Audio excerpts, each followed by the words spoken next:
semua, perkenalkan nama saya Tri Romualdus Malun. Di sini saya sebagai pemateri pertama. Yang pertama yang akan saya bahas yaitu permasalahan akuntansi. Akuntan harus mencatat dan melaporkan transaksi yang melibatkan pertukaran mata uang asing dengan mata uang Indonesia. Transaksi mata uang asing perusahaan Indonesia itu meliputi penjualan, pembelian, dan transaksi lain yang menimbulkan transfer mata uang asing atau pencatatan piutang atau yang didominasi, yaitu yang nilainya akan dilunasi dalam satu mata uang asing. Oleh karena laporan keuangan dari hampir semua perusahaan di Indonesia menggunakan rupiah sebagai mata uang pelaporannya, maka transaksi mata uang asing harus disajikan kembali,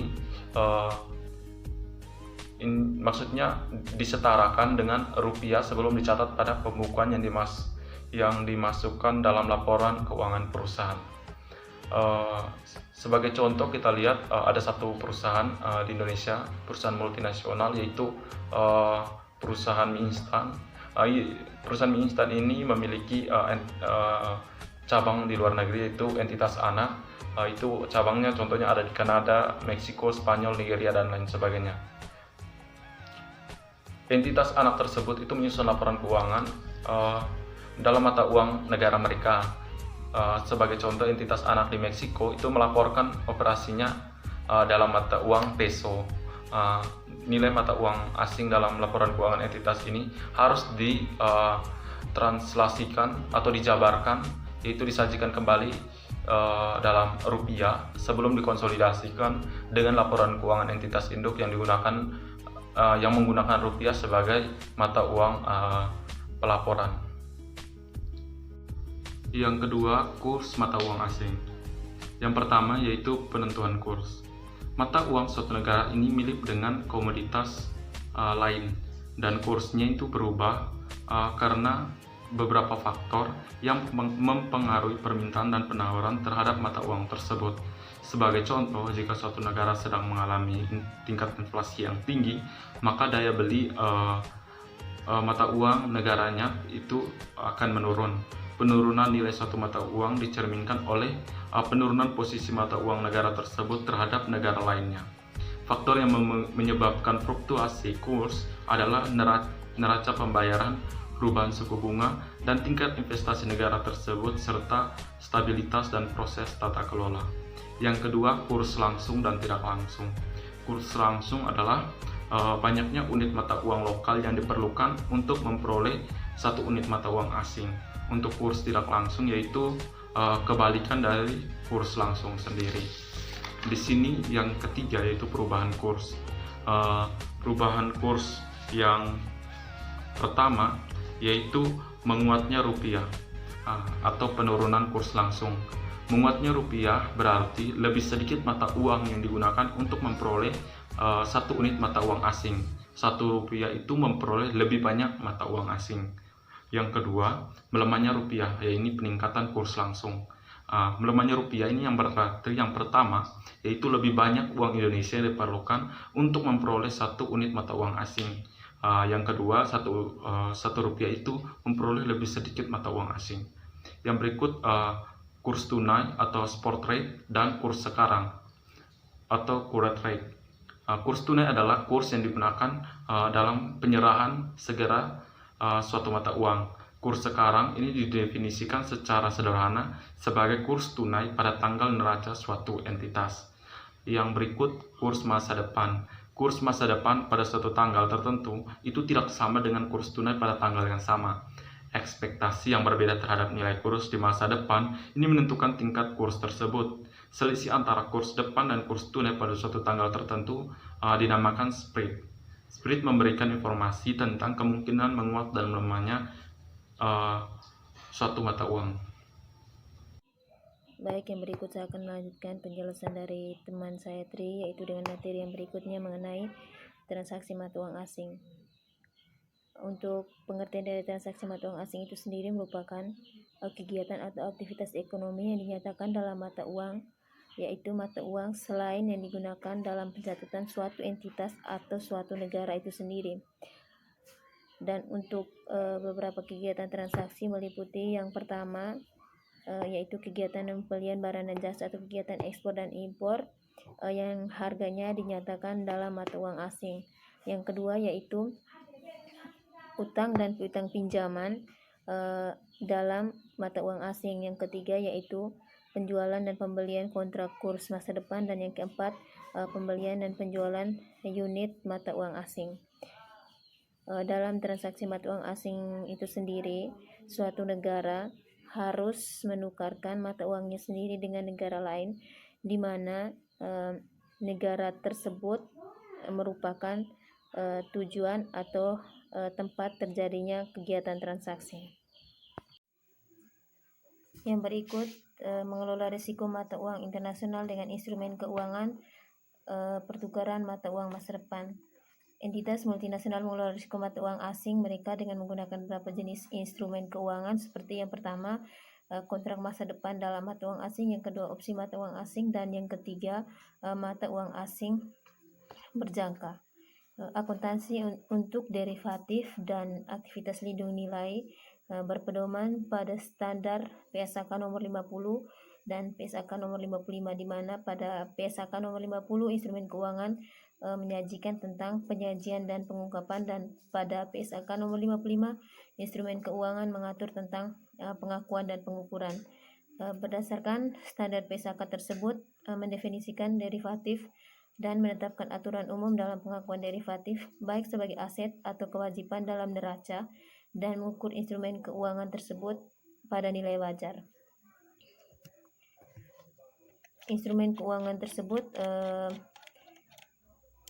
memiliki pengertian sebagai kontrak yang meningkatkan nilai aset dari suatu entitas dan instrumen uang pada ekuitas dan ekuitas lainnya. Contoh dari instrumen keuangan yaitu bukti kepemilikan, wesel bayar, wesel tagih, serta berbagai jenis kontrak keuangan lainnya.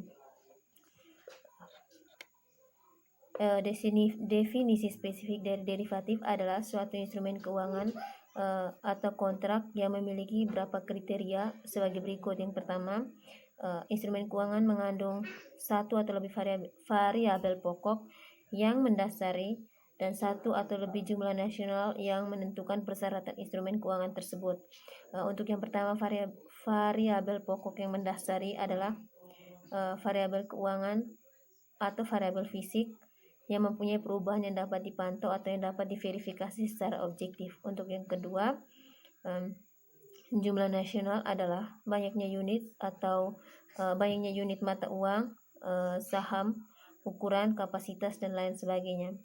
Untuk kriteria yang kedua yaitu instrumen keuangan atau kontrak lain tidak memerlukan investasi bersih awal, atau jika pun ada, maka investasi bersih awal tersebut lebih kecil daripada yang diperlukan untuk jenis kontrak yang diharapkan mempunyai tanggapan yang serupa pada perubahan faktor pasar.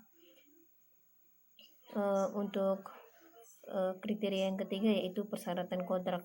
Pada persyaratan kontrak ada beberapa bagian, yaitu yang pertama memerlukan atau memperbolehkan suatu penyelesaian bersih.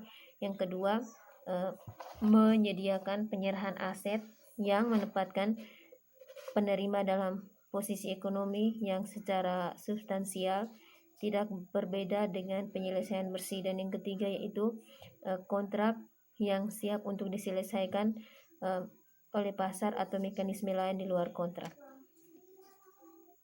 Selanjutnya saya akan menjelaskan mengenai mengelola posisi aset atau kewajiban bersih yang terkena eksposur mata uang asing bukan instrumen lindung nilai. Nah, sesuai dengan PSAK nomor 55 ini menjelaskan aturan umum bahwa kurs yang relevan untuk menilai kontrak pertukaran mata uang asing adalah kontrak masa depan pada tiap tanggal penilaian. Sedangkan menurut PSAK nomor 10 ini menjelaskan bahwa piutang usaha atau utang usaha yang didominasi dalam mata uang asing dinilai menggunakan kurs tunai pada tanggal penilaian. Karena kedua kurs ini digunakan berbeda, kurs tunai dan kurs masa depan, umumnya akan timbul perbedaan antara jumlah keuntungan atau kerugian. Nah, perbedaan ini tidak terlalu besar, namun akan menimbulkan sedikit volatilasi dalam arus laba. Waktu atau time value dari arus kas masa depan dari kontrak pertukaran ini sesuai dengan PSAK nomor 55 mengharuskan pengakuan dari faktor bunga jika bunga yang dikenakan itu signifikan. Oleh karenanya, jika bunga itu signifikan, maka perusahaan harus menggunakan nilai yang sekarang. Maka perusahaan secara eksplisit mengakui nilai waktu dari uang. Ini ada ilustrasi mengenai posisi kewajiban bersih yang terkena eksposur. Ini merupakan informasi dari ilustrasi. Jadi yang pertama itu, asumsikan pada tanggal 1 Oktober 2001, PT Induk itu membeli barang secara kredit dari Tokyo Industries dengan nilai 2 juta yen. Yang kedua, transaksi tersebut didominasi dalam yen dan PT Induk menghapuskan risiko dan kewajiban mata uang asingnya dengan kontrak pertukaran untuk menerima 2 juta yen dari pedagang mata uang asing. Kemudian yang ketiga, untuk jangka waktu kontrak pertukaran mata uang asing itu sama dengan periode kredit 6 bulan yang diberikan oleh Tokyo Industries. Dan yang keempat, untuk tanggal akhir tahun dari PT Induk adalah 31 Desember, sementara utang akan dilunasi pada tanggal 1 April 2000x2. Kurs langsung yang relevan ini kita bisa lihat pada tabel. Untuk tanggal 1 Oktober 2001, nilai setara rupiah dari 1 yen untuk kurs tunainya senilai 80 rupiah, sedangkan untuk kurs masa depannya itu senilai 85 rupiah dalam 180 hari. Untuk tanggal 31 Desember 2001, untuk nilai setara rupiah dari 1 yen itu kurs tunainya senilai 90 rupiah, sedangkan untuk kurs masa depannya senilai 87 rupiah. Untuk tanggal 1 April 2001, nilai setara rupiah 1 yen-nya itu untuk kurs tunai senilai 86 rupiah. Kemudian untuk garis waktu transaksi pada tanggal 1 Oktober itu kita bisa lihat yang pertama, timbul transaksi yang didominasi dalam yen. Kemudian yang kedua itu menandatangani kontrak masa depan selama 180 hari untuk yang menerima yen. Nah, untuk tanggal 1 April 2001, yang pertama memperoleh yen melalui penyelesaian kontrak masa depan, dan yang kedua itu membayar yen untuk melunasi utang usaha. Ini adalah contoh ayat jurnal dari pencatatan kejadian yang tadi. Untuk 1 Oktober 2001, persediaan terhadap utang usaha senilai 160 juta ini kita bisa lihat dari 2 juta yen ini dikali dengan kurs tunai 1 Oktober itu senilai 80 rupiah. Jadi hasilnya 160 juta. Kemudian untuk piutang masa uang asing dari broker terhadap utang rupiah ke broker itu senilai 170 juta. Kita dapat dari 2 juta yen ini dikali dengan kurs masa depan senilai 85 rupiah, sehingga hasilnya 170 juta. Nah, untuk ayat jurnal penyesuaian yang diperlukan untuk tanggal 31 Desember 2001 ini mata uang asing dari broker terhadap keuntungan transaksi mata uang asing senilai 4 juta. Nah, 4 juta ini kita dapat dari mana? Dari 174 juta dikurangi dengan 170 juta. Nah, 174 juta ini kita bisa dapat dari 2 juta yen dikali dengan 87 dari kurs masa depan senilai selama 90 hari tanggal 31 Desember.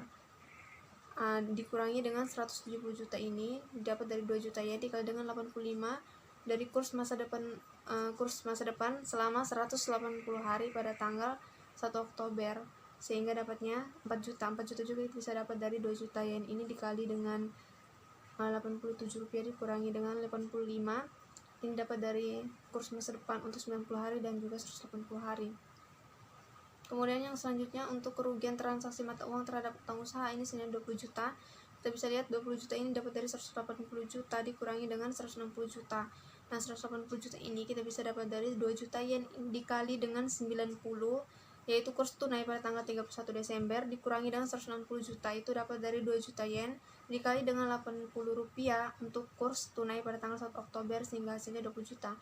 Nah, 20 juta ini kita juga bisa dapat dari 2 juta yen dikali dengan kurs tunai untuk tanggal 31 dan kurs tunai pada tanggal 1 Oktober yaitu senilai 90 rupiah dan juga 80 rupiah sehingga hasilnya itu 20 juta. Nama saya Yuldiansi Susanti Wike, NIM 181000211. Di sini saya akan melanjutkan materi dari saudara Sitram Daniati, dan materi yang akan saya bawakan mengenai lindung nilai komitmen mata uang asing yang belum diakui. Lindung nilai atas nilai wajar mata uang asing, di mana perusahaan dapat mengalami risiko mata uang asing sebelum terjadinya transaksi pembelian atau penjualan. Sebagai contoh, sebuah perusahaan dapat menandatangani pembelian yang tidak dapat dibatalkan untuk membeli barang dari entitas asing di masa yang akan datang. Untuk ilustrasi lindung nilai komitmen mata uang asing yang belum diakui, terdapat transaksi impor antara PT Induk dan Tokyo Industries, di mana pada tanggal 1 Agustus 2001 PT Induk membuat kontrak dengan Tokyo Industries untuk membeli barang yang dipesan khusus. Pembuatan dan pengiriman barang tersebut akan memerlukan waktu 60 hari terhitung dari tanggal 1 Agustus hingga tanggal 1 Oktober 2021. Harga kontrak adalah 2 juta yen yang akan dibayar pada tanggal 1 April 2022, yaitu 180 hari setelah pengiriman barang. Yang kedua, pada tanggal 1 Agustus 2021, PT Induk melakukan lindung nilai atas komitmen utang mata uang asing dengan kontrak masa depan untuk menerima 2 juta yen dalam 240 hari, di mana 60 hari sampai pengiriman ditambah 180 hari periode kredit. Kurs masa depan untuk kontrak masa depan 240 hari adalah Rp83 untuk 1 yen. Tujuan kontrak masa depan 240 hari ini ada dua. Pertama, untuk 60 hari dari tanggal 1 Agustus 2021 sampai Oktober 2021, kontrak masa depan adalah untuk lindung nilai komitmen mata uang asing dapat diidentifikasi. Untuk periode 180 hari dari tanggal 1 Oktober 2021 sampai 1 April 2022, kontrak masa depan adalah untuk lindung nilai atas posisi kewajiban bersih yang terkena eksposur dalam mata uang asing. Maka kurs yang relevan untuk contoh ini adalah sebagai berikut. Diketahui pada tanggal 1 Agustus 2021, nilai setara rupiah dari 1 yen untuk kurs tunai sebesar Rp75 dan kurs masa depan sebesar Rp83 dalam 240 hari. Dan untuk tanggal 1 Oktober 2001, diketahui nilai setara rupiah dari 1 yen untuk kurs tunai sebesar Rp80 dan kurs masa depan sebesar Rp85 dalam 180 hari. Maka pada tanggal 1 Agustus 2001, perusahaan menentukan nilai komitmen untuk membayar yen atas utang masa depan dan menggunakan kurs masa depan.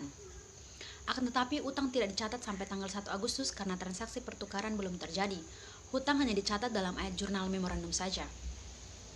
Pada saat perusahaan melakukan kontrak masa depan, kontrak tersebut belum mempunyai nilai wajar karena piutang mata uang asing tersebut sebesar 166 juta sama dengan utang rupiah berdasarkan kontrak.